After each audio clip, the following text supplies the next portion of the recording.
Welcome back to Making It Awkward. I'm Jessica Wilson, your host for the last of a 3-part series that started with my interview with Dr. David Wiss.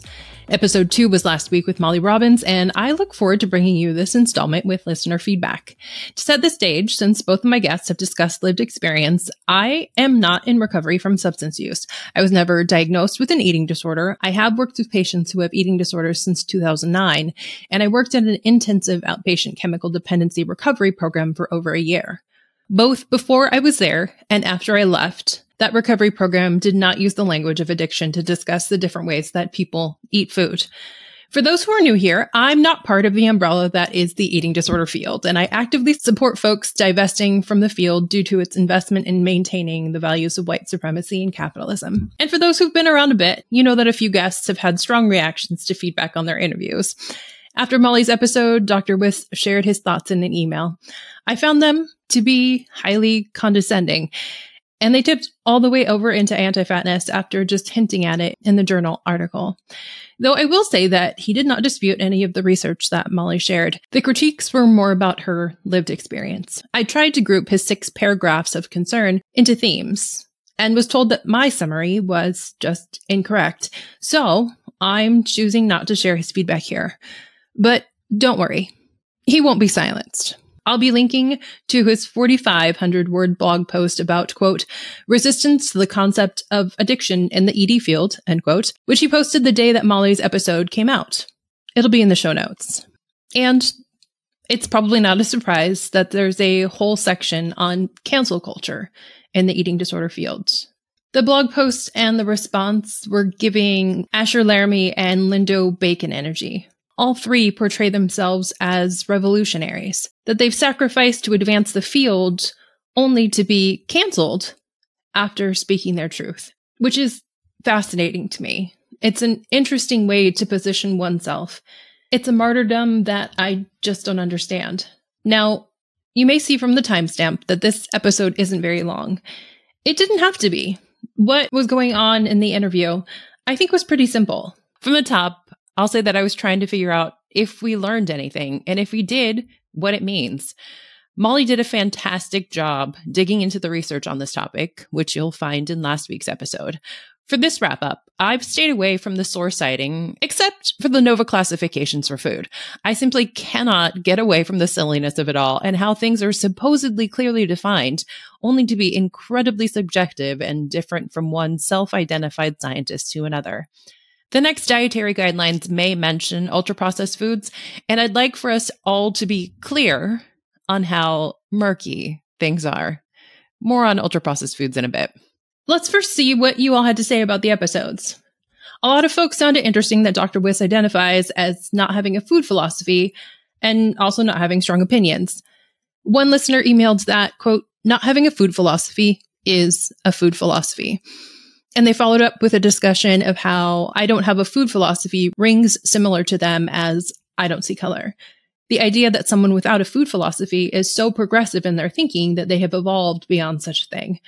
The listener explains that, quote, it's taking a huge complex issue, how we view food and bodies, and just dismissing it, end quote. And also, quote, arguing you don't have a food philosophy to me sounds like you're reducing so much nuance into one tiny soundbite. End quote. Another listener said that, quote, the interest in UPFs, like you and Molly said, is keeping white supremacy alive in the public health and nutrition field. It centers food as the problem and even the corporations who make the food. It does not actually condemn the power structures inherent in capitalism and white supremacy, nor call for those power structures to change. The message sounds like we can't do anything about capitalism, so instead personal responsibility will save us all from the enemy. End quote. They also said it reminds them of libertarian politics. The same person also said, quote, his work feigns being marginalized and acting like a victim without acknowledging how much it has assimilated to and benefits from the power structure, end quote. And then a dietitian colleague of mine, Vinci too, says that, quote, I guess you could say that I'm in the all foods fit camp, though I think some people think that all foods fit means all foods must fit, when I think of it more as in all foods can fit. So I appreciated having a chance to hear him out. Vinci thought the idea of a low exposure diet was interesting. She says, I recently been learning about low dopamine routines, so I can sort of see the connection, though at the same time, a bland diet as a low exposure diet seems unnecessarily restrictive. She also says, I don't buy his definition of harm reduction, particularly his interest or focus on behaviors and being useful. She says it's giving ABA vibes. And note that ABA is applied behavioral analysis. It's highly critiqued in and out of the autism community for harming people with autism and trying to make them appear non-autistic via often cruel methods. And then Laurel says that, quote, he assumed that lived experience and emotions create bias. He says that he is not biased himself because he doesn't have a UPF addiction. I get a sense that he is misunderstanding lived experience and sees it as a liability rather than a piece of the data puzzle. He framed critique of his work as resistance rather than critiques that should be taken seriously. The fact that many of these voices are female and his voice is male also felt pertinent. Really felt like a red flag for female hysteria. Laurel also says the reference to weight loss goals as vanity goals, quote, made me so angry and dismissive of a culture that stigmatizes and shames people for their size and denies them access to care for the same reasons, end quote. Laurel says that I feel like he's fighting a straw man rather than reality, end quote. And of course, thanks to everyone who emailed the show and engaged in the comments of the social media post about Dr. Wiss's interview. And a shout out to the person who followed up on my interview about HIV with Pablo. I've passed your notes along to the researcher who will join us this fall to talk more about HIV. And in addition to listeners, I asked a colleague of mine for their thoughts. They're a psychologist working for a VA and in private practice with patients in substance use recovery. They think that the language of food addiction, quote, is ridiculous and sad appropriation of important shit, end quote. And that being addicted to a substance is not the same as a biologic behavior. Which reminds me of someone who shared that her sister posted her 7th sober anniversary after being addicted to meth, only to have her aunt comment that she was 7 years sober from late night snacking. And both can feel really important to people. It also didn't land well. Now, a couple parts of the interview with Dr. David Wiss that stuck with me were how contradictory the claims were and how it didn't give us anything new. It was just rebranded with a lot more words. And as Molly said, it sounds sciencey. It sounds really smart. Dr. Wiss told us that the Western diet, or the standard American diet, is unique because it is hedonic and has elements of palatability. I looked up hedonic to make sure I was getting it right, and according to the Cambridge Dictionary, hedonic means that our food would be connected with feelings of pleasure. Cool. So food isn't supposed to bring us pleasure, which is peak purity mindset, centuries old and steeped in religion. All are old and tired. The idea that we need to be eating our way to cleanliness and purity and forsake anything that would bring us pleasure is nothing new. It's food elitism. It's orthorexia. It's taken so many forms over the decades, and apparently this language is another. So I walked away with the reminder that food is not for pleasure. It's for biological needs only. Does this remind you of anything else? But also, us Americans are constantly critiqued for our rush meals and never sitting down to properly enjoy our food and get pleasure from it. We're told by the scientists that if we sit down and are mindful, that we'll get more from our food. Americans are often positioned against other cultures in the world, including France, champion of the pastry, where people take time to sit down and find pleasure in their food. So which ways are Americans getting it wrong? What's the right way for us to be eating food? And towards the end of my interview with him, Dr. Wiss gave us the answer.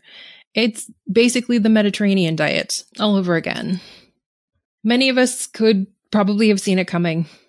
It was such an interesting and thought-provoking interview that I truly enjoyed.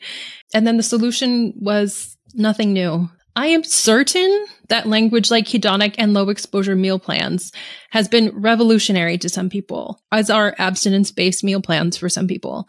I am certain that Dr. Wiss has helped many people to feel liberated and healed through a less dopaminergic diet. Or, that is to say, a Mediterranean diet. I'm sure of it. There's something out there for everyone, and the language can really make a difference in accessibility and interest. So having many different ways to discuss the Mediterranean diet is great for people who believe in its power. A side note that I'll get into the Mediterranean diet supremacy with an upcoming guest. I did say the only research that I discussed was about UPFs. And I actually think research is too generous a term.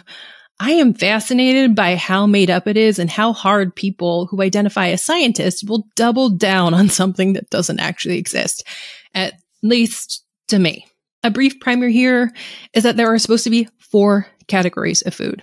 Group 1, unprocessed or minimally processed foods. Group 2 are processed culinary ingredients like butter, salt, and sugar. Category 3 is processed foods like cheeses, cured meats, and homemade breads made from flour. And then 4, the scariest category of them all, ultra-processed foods. And to me, the most ill-defined, even though I took a stab at it. I put together this video of me on a green screen over articles defining an ultra-processed food. I think I figured out what makes an ultra-processed food. It only took 13 days. It's wrapped in plastic. It has a very long shelf life and 10 or more ingredients. It has more than 5 ingredients. It's not plain cornflakes or shredded wheat, because those are only minimally processed. But it's apparently a corn chip. These are the ingredients for cornflakes. And for corn chips, the ingredients are often only corn and salt. I mean, it's so clear. It might be spongy, rubbery, or crunchy, but it's also soft. It's soft and it's dry. Soft and dry. I couldn't resist. But it's also appropriate, because apparently ultra-processed foods share ingredients with my deodorant and my eye drops. This is all feeling very, you'll know it when you see it. And is that science? Is that nutrition advice? I think the one thing we can all agree on is that processed foods are supposed to be very scary. Apparently kids aren't fully in control when eating ultra-processed foods. It's basically like telling our kids to smoke cigarettes. And the Daily Mail, which covered Chris Van Teleken's journey extensively, has questions about whether or not it will impact children's IQ. The additives that I have in my cabinet right now is the gunk that clogs up my dishwasher. It's so clear and so helpful. I got to interview somebody who's invested in all of this and thinks it makes sense to him. It's terrifying. It also highlighted everything that's wrong with nutrition policy these days. One thing I was most curious about in my conversation with Dr. Wiss is when he said that when you grind wheat or corn into flour, it makes it ultra-processed. Because the corn is more of a whole grain than the wheat. But the actual refinement of the wheat to white flour for the pastry is the part that makes it ultra-processed food. So there's a lot of confusion. By this argument, fresh ground almond butter or ground meat would be ultra-processed as well. But according to the NOVA categories that are apparently scientific and which Dr. Wiss referenced, wheat and wheat flour are both category 1, unprocessed or minimally processed foods. Flour is not ultra-processed. So when contradictions in a conversation like this happen, I'm always curious about what people are trying to tell me, what people are trying to signal. There are often a couple options. People are trying to make their point and hoping that I don't notice what's going on. There's another option that people are just confused by guidelines that aren't guidelines, as I am.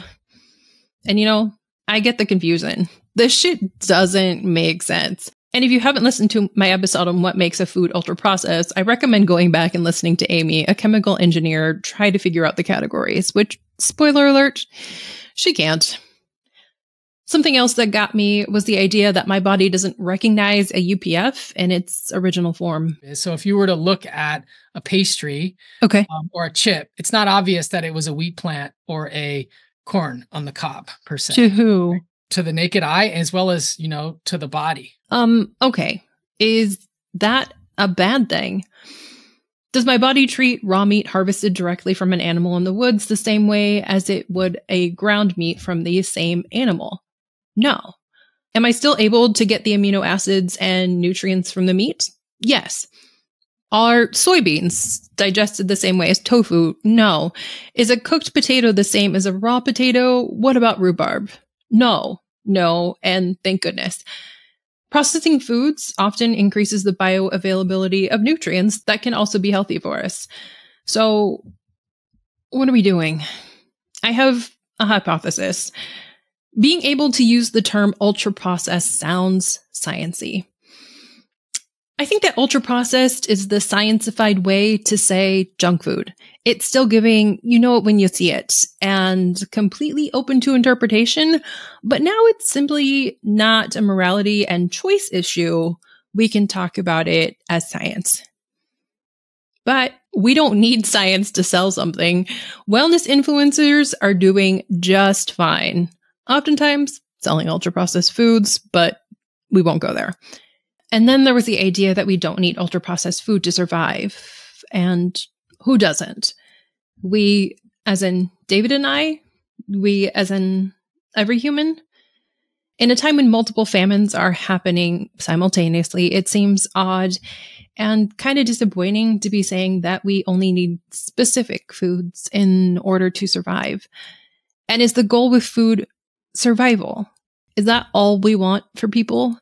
I mean, I guess so, if it's not supposed to be for pleasure. Food, only for biological reasons. People need ultra-processed food to survive. We've mentioned baby formula here numerous times. Dr. Wiss and I discussed it in our interview. Many people use UPFs to supplement their needs and ensure nutrient absorption. And many people eat them because they taste good. Many people eat them due to sensory differences. And I asked David about my clients who only get $93 for food stamps, and I regret that. It plays into the association of ultra-processed foods with poor people. I wish I'd asked him about me and most of us who choose UPFs because we don't have the time to cook and go grocery shopping, because we're overwhelmed with choice, because late-stage capitalism is violent, because America in 2024 is exhausting, because working and caring for a family seems impossible, or because food is often the only joy we can find in a 60-hour work week. Those are the case studies I wish I'd asked. And the back and forth about the best way to eat and getting mad at corporations not giving a shit about people when their literal job is to make more money, I think it's just weird. It's just, why? Think of all the things that people who are passionate about food and nutrition could be doing if we got together and addressed what actually Dr. Wiss saw was the true public health crisis of not being able to afford food. Imagine how different a food landscape could be. What I wouldn't give for people to be fed. Because I do have strong opinions about food. I do have a food philosophy. I believe in reducing barriers so that people can be fed. So with that, I'll again thank everyone who contributed to both the part 2 and part 3 of the series. I love bringing these types of conversations to you, to having folks think critically. You all always have such great things to say. And I do think my target audience might be people who want to be part of the conversation and those who enjoy critical thinking. I am so appreciative of all of you. Next week, I'm going to rerun an episode about ultra-processed foods while Jen and I prepare for the first anniversary of this show. It's the episode about what happened to me after eating mostly UPFs for a month straight. A month of me eating a highly hedonic, palatable, and what I assume to be a high exposure meal plan. I discuss it with Amy the chemical engineer. And with that, if you have the time, I'd love a rating or a review. Becoming a Patreon member supports all the good vibes and editing that comes from the delightful Jen Jacobs. Until next time, friends, make it awkward. This is Making It Awkward. I'm your host, Jessica Wilson. It's a production of The Body Politic. It is supported by Patreon members, hopefully like you, and the legacy of Sacramento Outboard Services.